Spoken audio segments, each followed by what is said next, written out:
কেন জ্বালাইয়া দিলি করছিলাম কি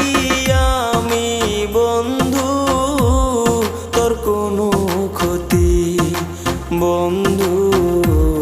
তোর কি কোনো ক্ষতি